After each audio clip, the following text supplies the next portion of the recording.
Bonjour à toutes et à tous et bienvenue sur Pranarome TV. On parle diffuseur d'huiles essentielles aujourd'hui. Je vous propose de découvrir comment employer d'une façon assez simple les diffuseurs d'huiles essentielles proposés par Pranarome. On est avec Régine Pire. Bonjour Régine. Bonjour Julien. Régine est pharmacien pour le laboratoire de Pranarome et elle sera là pour nous éclairer sur l'utilisation des huiles essentielles pour la diffusion. Alors, je voudrais d'abord qu'on fasse le point sur ces deux modèles qui sont appelés les chats. Oui. Ça n'a rien à voir avec les petits chats. Ce sont deux très très beaux modèles de diffuseurs haut de gamme. Vous voyez que l'un, le petit chat, a une forme d'œuf et l'autre a une forme de coupole aplatie. Alors, ces deux diffuseurs d'huiles essentielles sont de très beaux objets parce que le socle est en argile pourpre, c'est bien ça Régine? C'est ça, oui. Et le dessus en métal. Alors, particularité, ils sont tous les deux des diffuseurs commandés grâce à une télécommande, chacun à la sienne, et cette télécommande va vous permettre de diffuser les huiles essentielles en programmant la diffusion et en bénéficiant de l'une ou l'autre option qu'on va vous exposer ici. Mais tout d'abord, rappelons-nous que le principe de diffusion des huiles essentielles, Régine, avec un moteur à ultrasons, c'est quoi exactement? C'est de l'eau et des huiles essentielles, mais qu'est-ce qu'on peut dire très rapidement pour expliquer ce que c'est? Alors, le principe est le même à chaque fois. On a un réservoir dans lequel on met de l'eau jusqu'à un certain niveau, en veillant à ne pas le dépasser pour que l'appareil ne soit pas noyé. Là-dessus, on met là où les huiles essentielles que l'on veut diffuser. Elles vont évidemment flotter sur l'eau, hein. C'est le principe des huiles essentielles qui ne se solubilisent pas dans l'eau. Et donc en mettant l'appareil en fonctionnement, nous aurons la membrane, la cathode au fond du réservoir qui va agiter ces particules d'eau chargées en particules d'huile essentielle. Nous aurons donc une brume. Une brume aromatique, hein, c'est ce qu'on va voir dans un instant. Alors je voudrais juste qu'on montre à la caméra cette membrane qui en fait se situe au-dessus d'un moteur à ultrasons. Hein, on va faire un gros plan là-dessus. Ici, elle est un petit peu cachée. Elle se situe toujours au fond de l'appareil. Et voilà, c'est une membrane qui ressemble à une pièce de monnaie. Elle est très fragile, cette membrane en céramique. Et c'est elle qu'on va immerger dans l'eau pour qu'elle puisse justement fragmenter cette eau en brume aromatique. Alors, on va faire la démo. Là, on vient de l'ouvrir. Lorsque vous achetez un diffuseur de ce type, sachez qu'il est livré dans une très très jolie boîte que voici. Moi je trouve ça un superbe cadeau, Régine, je ne sais pas ce que vous en pensez. Que ce soit pour la fête des mères ou que ce soit pour les fêtes de fin d'année, ouais. C'est le cadeau qui, je pense, fait plaisir à tous les coups. Oui, surtout que donc, bon alors la boîte c'est une chose, ce qu'il y a dedans c'est plus important. On a bien entendu le diffuseur, la télécommande, une fiche électrique toute simple que vous allez brancher sur le secteur et qui vient se fixer ici à l'arrière de l'appareil, et un petit pinceau également, ce petit pinceau qui est surtout là, Régine, pour dégager les éventuels dépôts de calcaire qui seraient sur la membrane après utilisation. Que ce soit sur la membrane ou sur le fond du réservoir, comme on y met de l'eau minérale, il est possible qu'il y ait des petits dépôts calcaires qui, au fur et à mesure du temps, se déposent progressivement. Donc ce pinceau sert à nettoyer la membrane de façon très délicate et le fond du réservoir pour que l'appareil soit toujours le plus propre possible. Voilà, donc là je fais le geste, hein. Vous voyez que c'est relativement simple. On a accès à cette membrane et on va la dégager en grattant très légèrement avec ce pinceau semi-rigide. Rien de grave, néanmoins, s'il y a trop de dépôts de calcaire, on peut aussi, je pense, mettre un petit peu de vinaigre blanc peut-être? Oui, c'est un peu d'acide acétique, donc un peu de vinaigre qui permet justement d'enlever ces dépôts calcaires plus facilement qu'avec de l'eau ou un pinceau. Voilà, donc un peu de vinaigre, un peu d'eau, on laisse tremper une nuit. C'est le seul entretien vraiment nécessaire pour ces diffuseurs, Régine?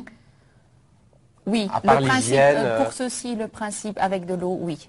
Que ce soit de l'eau légèrement vinaigrée ou alors le principe du pinceau. Alors, celui-ci, le grand chat, est un diffuseur à très forte capacité. Hein. Il est vraiment très adapté aux grandes pièces à vivre, par exemple le salon. Et vous allez voir qu'il contient une forte quantité d'eau. Alors là, je verse l'eau dans l'appareil et je vais recouvrir le petit témoin rouge qui me signale que je suis arrivé au niveau. Quand celui-ci est immergé, je referme la petite capsule qui protège la membrane et qui permet aussi à la brume de se répartir. Je referme. On a oublié de mettre les huiles essentielles. Et oui, évidemment. Alors, on va mettre du citrus. Citrus est un mélange d'huile essentielle tout prêt qui sent bon l'été, hein, avec des agrumes essentiellement. C'est très frais. Et puis, c'est vrai que moi, je n'ai encore jamais rencontré quelqu'un qui n'aimait pas l'odeur des agrumes, et plus particulièrement du citron en diffusion. Oui. Alors, là, on n'a pas vu à la caméra, mais j'ai mis combien de gouttes? Je compte, moi, personnellement, toujours 15-20 gouttes pour une séance de diffusion. Est-ce que j'ai raison? Oui, on peut aller une vingtaine de gouttes, c'est une bonne moyenne. Si vous voulez vraiment que ça sente très fort, vous pouvez monter à 30 gouttes, mais ça, c'est vraiment le maximum par rapport à cet appareil-là. Dans le plus petit, évidemment, la quantité d'huile essentielle sera moindre, vu qu'on a une capacité, somme toute, de moitié. Donc là, on ira jusqu'à une quinzaine de gouttes. D'accord. Et alors, il ne me reste plus qu'à mettre en marche l'appareil. Et donc là, sur la télécommande, j'ai un bouton on-off, évidemment, que je vais diriger vers l'œil de l'appareil, qui va s'allumer. J'en profite pour vous dire qu'il y a également la possibilité de contrôler la luminosité de l'appareil avec, vous voyez ici, des LED lumineux bleus, orange ou violet. On le voit peut-être pas bien à l'écran, mais il y a 3 positions. Et puis, on entend la mer, Régine. Et là, je peux contrôler le volume. Et là, c'est une musique zen qui est incorporée à l'appareil, que je trouve assez sympathique, et qui va durer comme ça... pendant 2 heures. Pendant 2 heures, donc c'est assez long. Petite remarque, on peut couper cette musique si on n'aime pas la musique zen, et on peut brancher un appareil MP3 derrière, il y a une entrée ampli pour mettre sa propre musique. Oui. Hein, donc ça fait la fonction d'un ampli. Là, je vais couper la musique. Allons-y. Voilà. Et la musique est coupée. Alors, ce qui n'empêche d'ailleurs pas l'appareil de continuer à fonctionner. On voit un filet de fumée, hein, on dirait de la vapeur, mais c'est totalement froid, c'est absolument sec également. Là, je ne sais pas si vous le voyez à la caméra, mais il y a vraiment un tout fin trait de brume qui se répartit dans l'air. On va faire la même chose avec le chat petit modèle, puisque j'aimerais vous montrer également que celui-ci a un fort contenu d'eau. Voilà, vous voyez que je verse l'équivalent d'un grand verre d'eau. Et là aussi, il faut recouvrir l'ensemble des témoins qui sont là, hein, qui sont des petites têtes comme ça. Et on va mettre une quinzaine de gouttes d'huile essentielle dedans. Voilà. On va replacer le petit chapeau. Et là, c'est exactement pareil, sauf que là, on n'aura pas la musique parce que c'est un modèle qui ne contient pas de musique. C'est d'ailleurs essentiellement la différence. Et voilà. Ah. On entend un petit clapotis et il se met en route tout doucement. Et là aussi, bon, voilà, on voit la fumée, nous on la voit.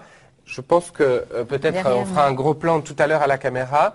Et voilà, donc ces 2 diffuseurs sont en marche. Là aussi, Régine, un contrôle lumineux? Oui, tout à fait. Là aussi, il est possible de changer la couleur des LED, bleu, orange et mauve, comme on l'a sur le grand modèle. Voilà. 2 diffuseurs donc de très très haute qualité pour diffuser dans des espaces à vivre de quelle taille à peu près? On parle de 35-50 mètres carrés? Là, on est sur une trentaine de mètres carrés, oui. Et celui-ci va jusqu'à 60 mètres carrés, oui. On continue en découvrant d'autres modèles tout de suite.